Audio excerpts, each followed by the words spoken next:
Boa noite, irmãos. Com alegria, mais uma vez, nós estamos aqui louvando o nome do Senhor. E nós vamos meditar, então, a carta de Paulo aos Gálatas, capítulo 1, versículos 6 a 9. Mas antes nós vamos orar ao Senhor, mais uma vez, pedindo que Ele nos direcione a mensagem. Irmão Levi, baixa esse... Pega o controle ali na mesa para a gente baixar esse ar aqui. Para gente jogar. Carta de Paulo aos Gálatas, capítulo 1, versículos 6 a 9. Mas antes vamos orar. Querido Deus e Pai, nós te louvamos, Senhor, por mais esse dia de vida, esse dia de culto, por estarmos aqui, nesse culto presencial, nesses dias tão difíceis que temos vivido, quando muitas vezes nós somos impedidos de estarmos, ó Deus, unidos, mas pedimos também que o Senhor nos ajude a passar logo por esse momento tão difícil que toda a humanidade tem passado, assim como nossa irmã Débora já orou. Que o Senhor seja conosco, seja com todas as pessoas, os acometidos nos hospitais. Tenha misericórdia de nós.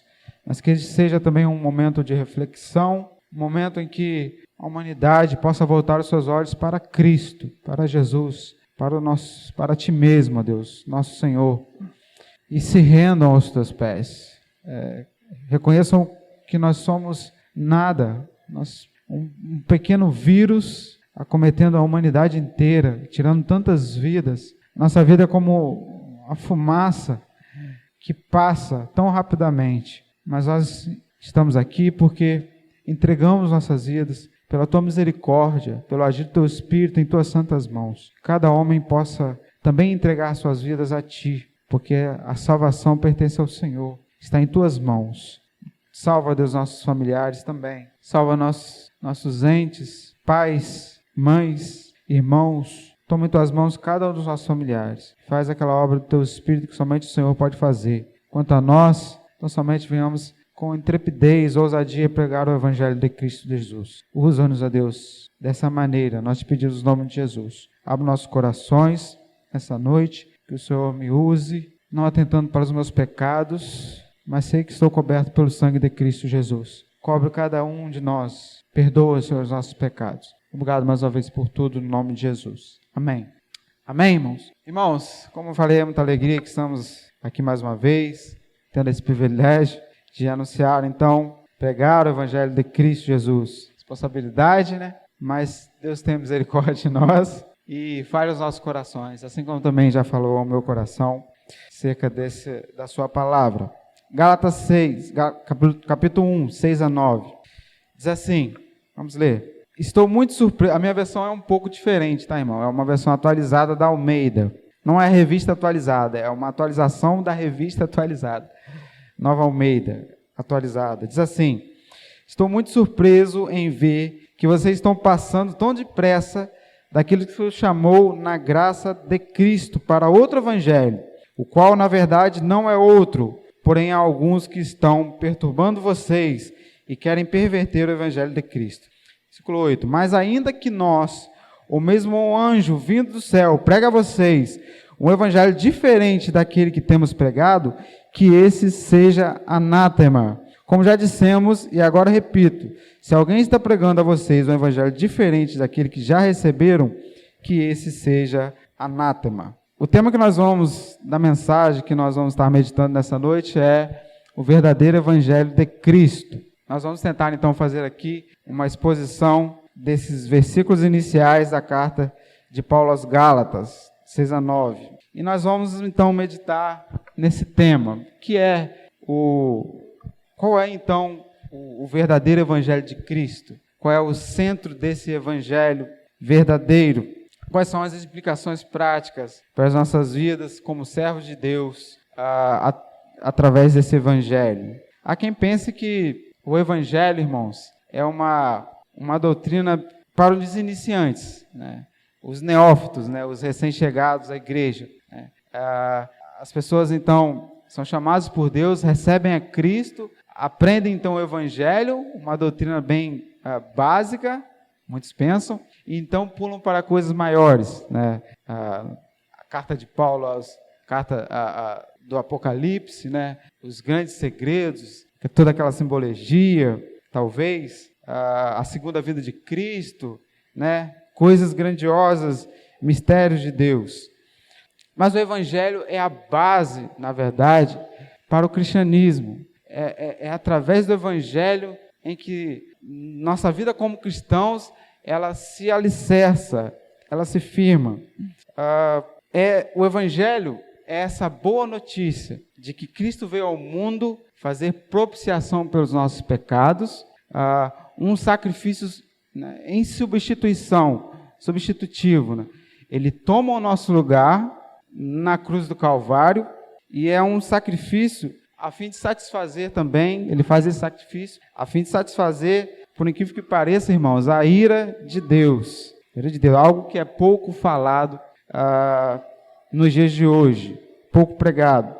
Nós vamos analisar então a carta um pouco do contexto da passagem aos Gálatas, para que nós possamos entender um pouco das palavras e da indignação do apóstolo logo no início da carta. Né? Ele se vê surpreso, como nós vimos na passagem, logo no início do versículo 6. O apóstolo Paulo, ele era um missionário pregador aos gentios, ele mesmo se diz apóstolo dos gentios, e ele tinha uma vida que era muito ativa, né? Ele ia de localidade em localidade, igreja em igreja, pregando o evangelho. Ele teve 3 grandes viagens missionárias, em que rodeou toda a Judéia, e ainda as localidades adjacentes, né? Localidades próximas. E ele teve, então, na cidade dos Gálatas, por volta do ano 50 depois de Cristo, em que ele passou um período de pregação e de evangelismo ali naquela localidade. E aí nós precisamos compreender, nós vamos falar aqui de 2 aspectos, contextualizando o motivo pelo qual o apóstolo Paulo escreveu aos Gálatas. Vai ajudar muito para nós compreendermos a carta. A primeira delas é que as igrejas dos Gálatas foram formadas primeiramente por judeus. Mas à medida que o evangelho ia sendo propagado na localidade, muitos gentios começaram a receber também o evangelho de Cristo Jesus. E estava acontecendo um grande crescimento dos gentios nas igrejas da Galácia. E o que começou a acontecer ali, com esse crescimento dos gentios, era uma divisão social e racial. Né? Porque, de um lado, estavam os judeus, e eles se consideravam e eram o povo escolhido por Deus, e do outro, os gentios que se achegavam ao evangelho. O que aconteceu foi que falsos mestres se infiltraram nas igrejas da Galácia e começaram a ensinar que para os gentios serem aceitos por Deus, eles teriam também que obedecer às leis mosaicas. E aqui, em específico, Paulo vai nos falar sobre as leis acerca da alimentação e, principalmente, a circuncisão. Eles estavam dizendo, esses falsos mestres, eles estavam dizendo, olha, tudo bem, vocês, gentios, já chegaram ao evangelho, né? Deus não faz acepção de pessoas, eles poderiam estar dizendo, mas para vocês serem aceitos por Deus, vocês têm que se circuncidar. E aí o Paulo, logo no início da carta, com pouco tempo que ele havia deixado a cidade para ir pregar o evangelho em outras localidades, ele recebe essa informação de que os cristãos daquela localidade estavam sendo obrigados, os gentios, a observar essas leis. E no início da carta nós vemos Paulo surpreso. Ele diz assim, no versículo 6, estou muito surpreso em ver que vocês estão passando tão depressa daquele que os chamou na graça de Cristo para outro evangelho. A surpresa de Paulo não era assim sem motivo.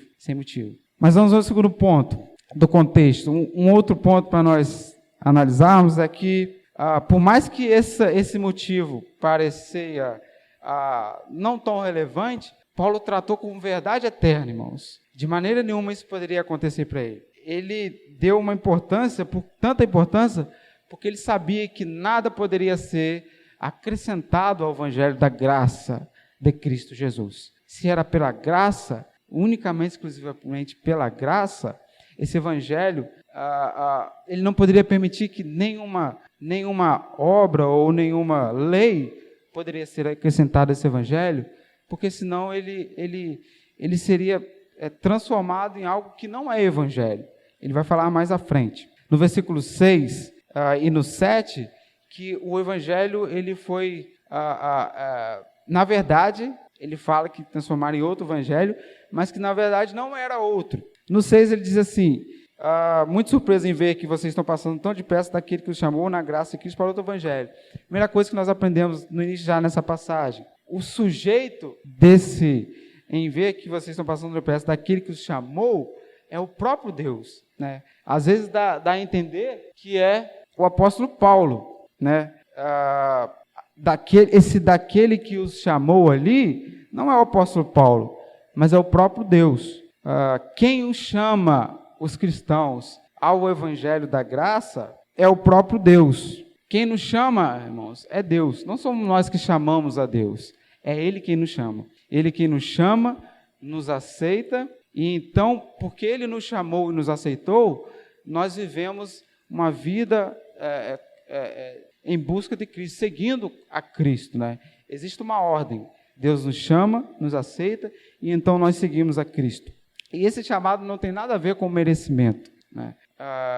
Não é algo que nós merecíamos, né? No Evangelho não existe, nessa boa notícia do Evangelho, pela graça por meio da fé em Cristo Jesus, não tem nada a ver com merecimento próprio, né? O que merecíamos, na verdade, nós vamos ver muito mais à frente, o que merecíamos era a condenação por causa dos nossos pecados. Se eu começo a dizer que para ser salvo eu preciso da graça de Cristo e algo mais, era o que os mestres os judeus estavam tentando introduzir aos Gálatas, eu estou pervertendo, ele vai dizer mais à frente, nós vemos no versículo 8, eu estou pervertendo a mensagem de Cristo, a mensagem da graça, e estou transformando em outro evangelho, que na verdade não é outro, porque não pode haver outro evangelho. Segundo, o que aqueles falsos mestres estavam fazendo era algo mais, acrescentando algo mais, do evangelho que era único e exclusivamente pela graça. Segunda parte do versículo 6,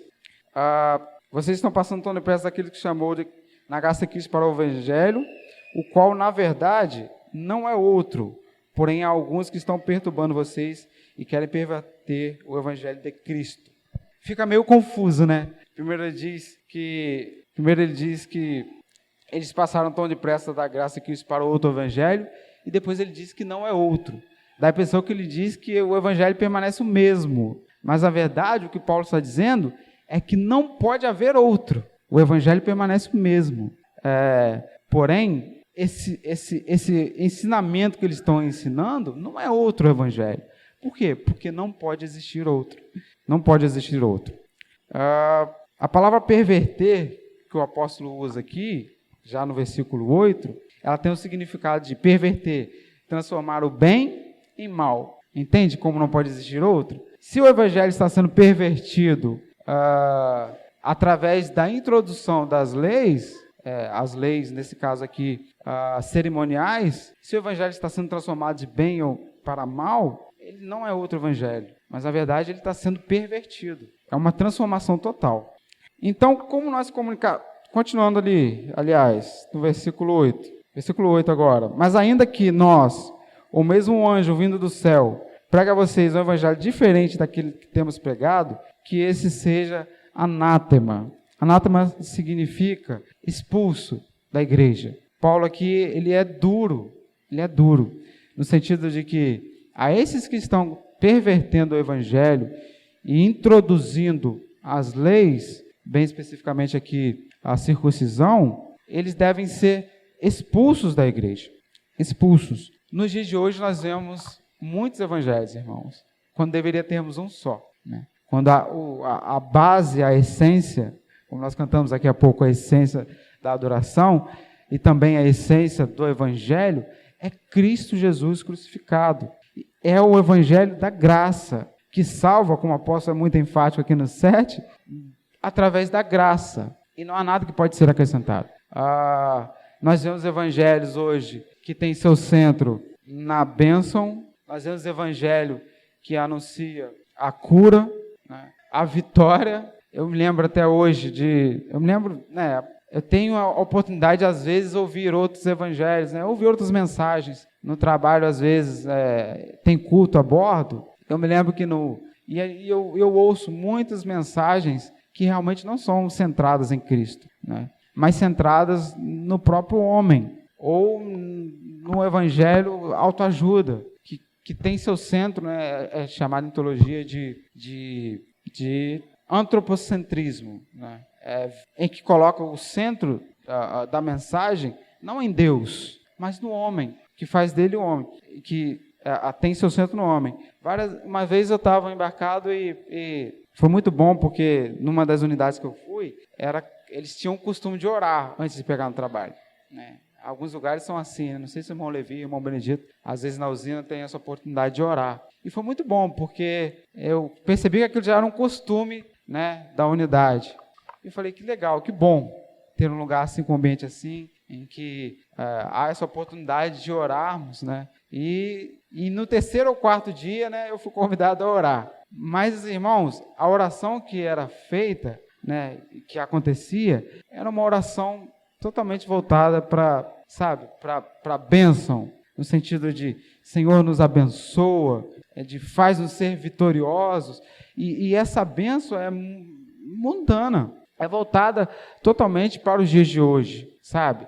De prosperidade, e aquela oração era uma oração assim, que agradava as pessoas. E aí o irmão Fagner foi convidado a orar no terceiro dia, né? E a nossa oração é um pouco diferente, né?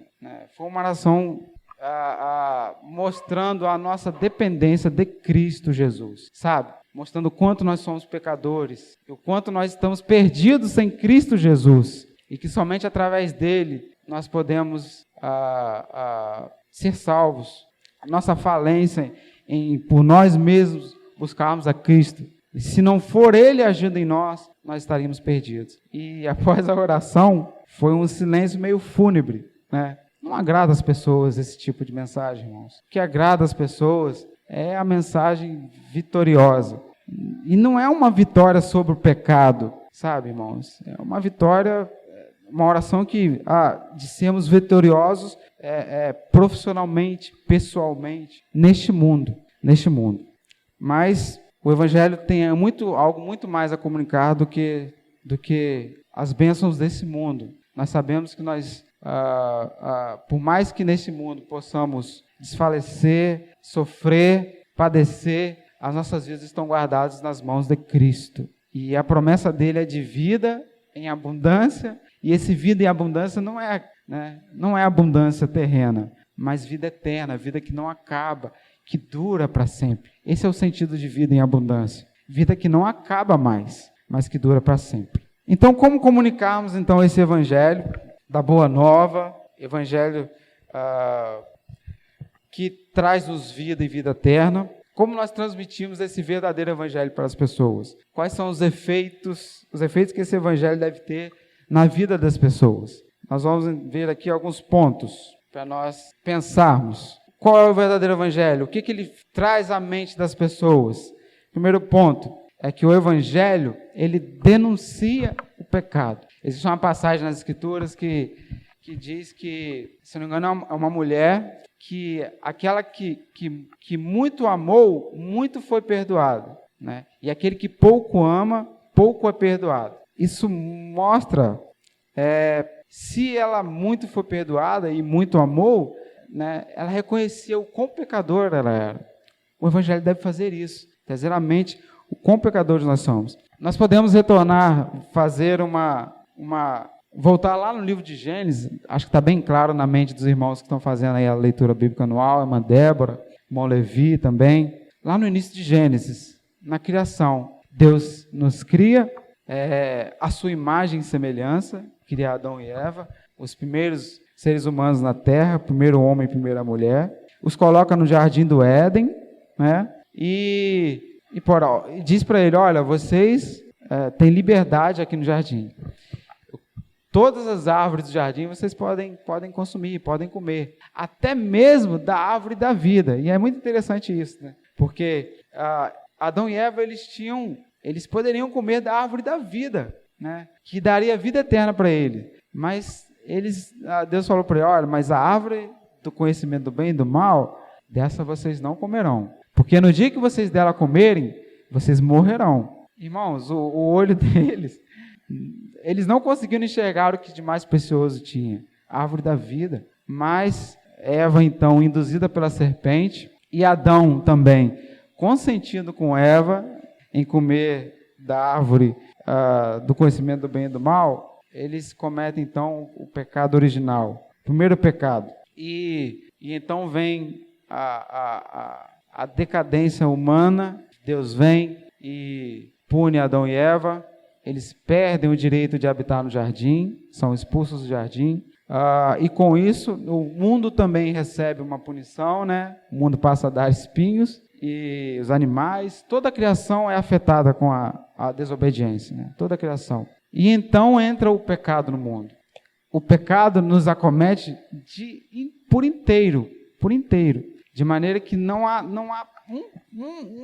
uma ação sequer, um ponto sequer em que estamos livres do pecado. Davi vai dizer no Salmo 51, eu nasci na iniquidade e em pecado me concebeu a minha mãe. Fica muito claro a abrangência do pecado, a abrangência do pecado, quando nós olhamos para as crianças, né? Quando elas começam a desenvolver o mal que elas desenvolvem por elas mesmas. Né? A gente não ensina a fazer o mal, mas elas descobrem como fazer. Né? A gente não ensina, né? Um exemplo que eu dava com Jonas, eu não ensinava, né? E ninguém ensina ao seu filho a morder, a beliscar, a empurrar, né? Mas eles desenvolvem. O pecado já nasce em nós. E isso vai de encontro também, esse ensinamento bíblico, né, com algumas doutrinas de algumas igrejas que tentam ensinar que Jesus Cristo é apenas um homem. Né? Em específico, eu estou falando aqui, né, dos testemunhos de Jeová. Né? Se Cristo Jesus era apenas um homem, ou foi apenas um homem, não era Deus, ele foi concebido em pecado, irmão, porque acometeu a todos, sem exceção. É por isso que nós insistimos, a doutrina protestante da Reforma insiste de maneira bíblica de que Cristo é Deus, 100%. 100% homem e 100% Deus. Ele não poderia ser apenas um homem. E nem pode, e não era. Porque senão ele não poderia fazer a propiciação que ele fez pelos nossos pecados. Seria apenas homem. E um homem morrendo por nós, de nada valeria. O cordeiro precisava ser imaculado, santo, puro, sem nenhum pecado. E é isso que Cristo era. Então, é dessa forma que o pecado, ele acometeu a humanidade. Dos pés à cabeça. Antes de nascermos, já estamos contaminados com essa doença. Dessa forma também que o nosso arbítrio, né, as nossas escolhas, elas estão também contaminadas com o pecado. Né? Somos influenciados, as nossas escolhas estão contaminadas também pelo pecado. E as nossas escolhas são más. Segundo ponto, que nós não vemos nos evangelhos de hoje, anunciados nas igrejas, na televisão e em muitos outros lugares, e que é deixado de anunciar. Nós vemos um evangelho que é firmado ou centrado, um evangelho que mostra Deus somente como um Deus bom. E Deus é bom, Deus é amor, né? Isso são atributos de Deus.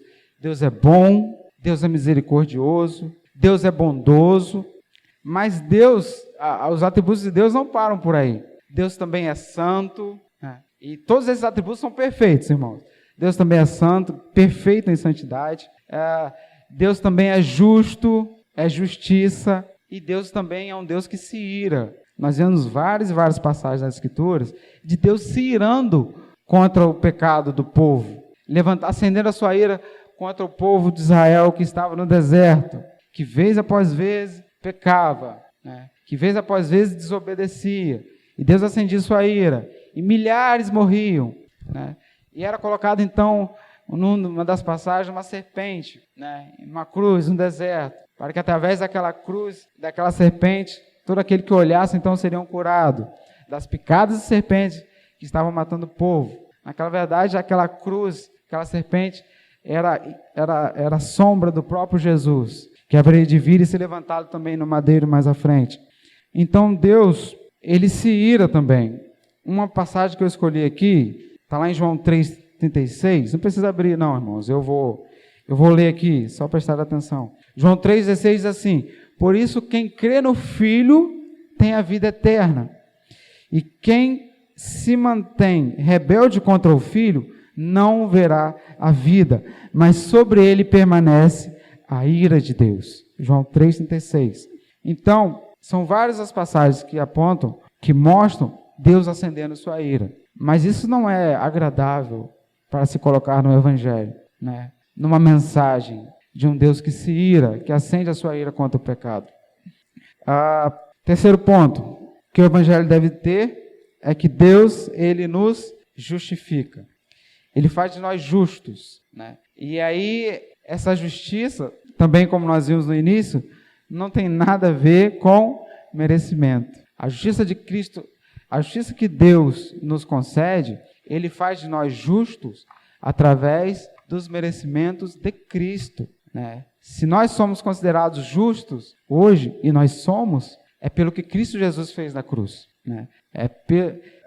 Foi ele quem foi até a cruz e de maneira perfeita, santa, sem pecado, e foi ele quem apagou, então, a ira que estava sobre nós. A ira de Deus estava sobre Cristo Jesus na cruz do Calvário, né? E é na cruz, através da sua morte e seu sacrifício, é onde ele faz expiação e traz sobre nós essa justiça que ele cumpriu na cruz. O Paul Washer, no livro O Verdadeiro Evangelho, ele diz o seguinte: a única maneira de realmente nós aproximarmos o amor de Deus, de realmente apreciar o amor de Deus, é a graça de Deus que é revelada, desculpe, irmãos, a única maneira de realmente apreciar o amor de Deus e a graça de Deus é vendo a profunda escuridão do homem. E quando você vê a profunda escuridão do seu próprio coração, então você se dá conta de que Deus se moveu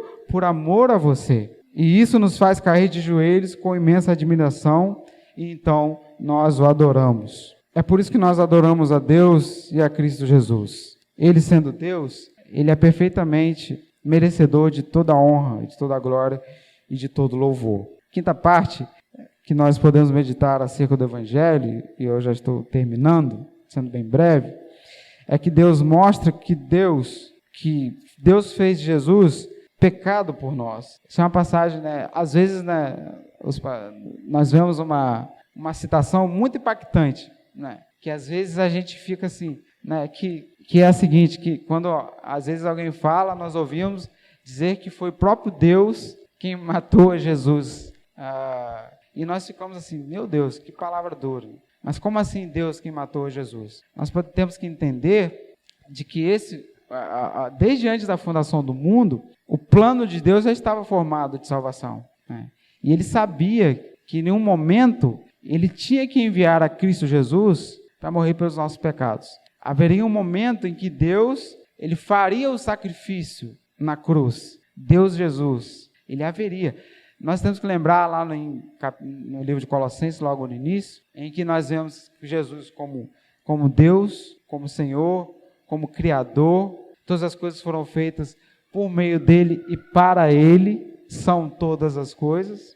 E nós vamos olhar lá no livro de Isaías 53, vou pedir para os irmãos abrirem, porque nós vamos ler todo o capítulo 53 de Isaías, que vai nos dizer de maneira muito clara que Deus se agradou de esmagar. Olha que palavra que as Escrituras usam. Foi do agrado de Deus esmagar ao próprio Jesus, né? E aí a gente olha, isso é bíblico, né? Não são pregadores, não é uma palavra de impacto, mas é a própria Bíblia que nos comunica isso. Diz assim, Isaías 53, quem creu em nossa pregação e a quem foi revelado o braço do Senhor, porque foi subindo como um renovo diante dele e como raiz de uma terra seca. Ele não tinha boa aparência nem formosura. Está falando de Jesus aqui, irmãos, de Jesus. Não tinha boa aparência nem formosura.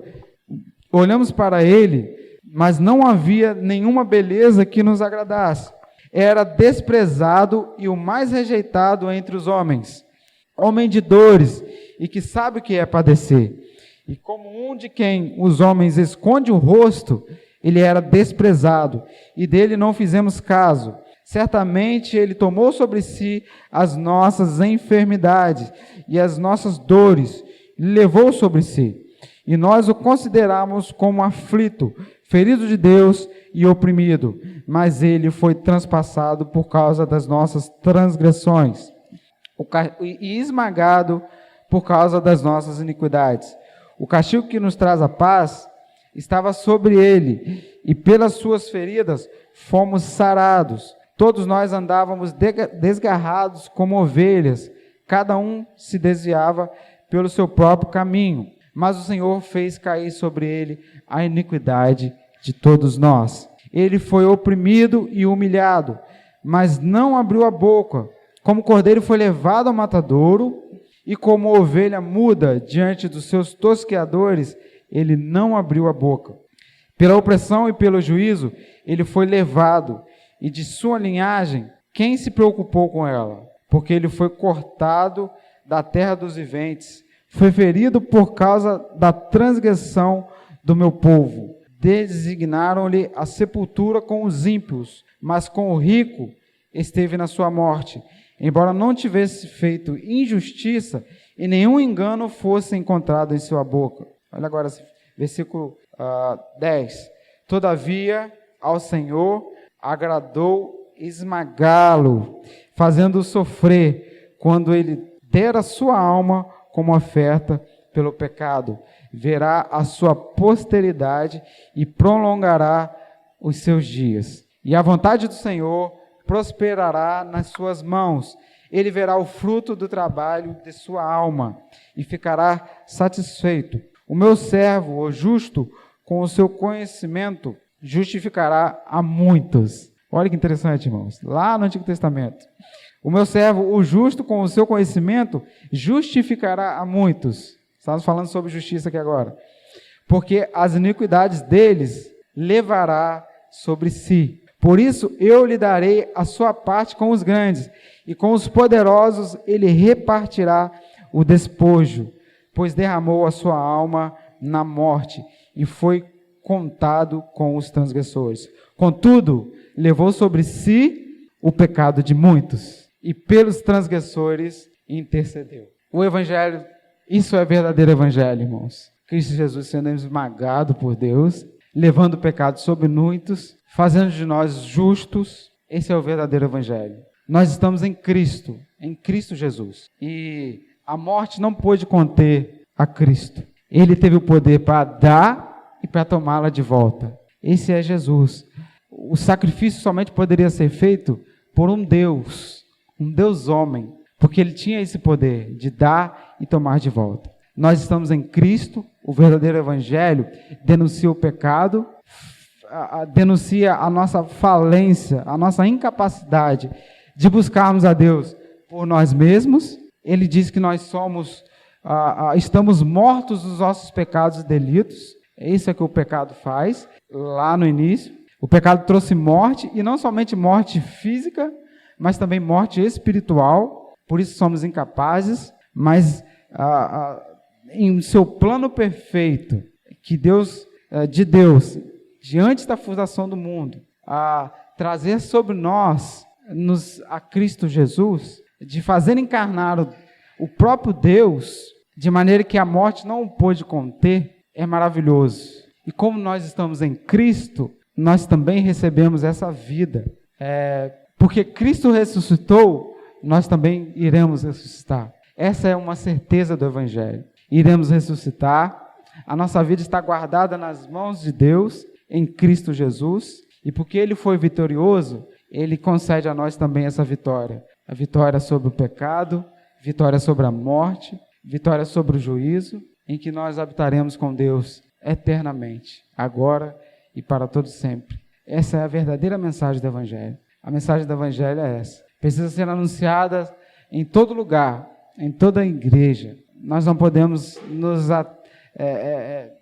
não é suficiente o Evangelho, que é simplesmente tem o seu centro nas obras, na prosperidade, ou na cura, ou no Evangelho que resolve problemas. Mas o Evangelho que está muito além, que é muito mais sublime, o Evangelho que dá vida eterna. Ele nos ajuda, irmãos, em todos os momentos difíceis, né? Em todas as adversidades. Louvado seja Deus porque estamos aqui como igreja de Cristo e nós sabemos que Ele tem sido por nós, tem sido por cada um de nós. Amém, irmãos? Nós vamos então, essa é a mensagem do Senhor.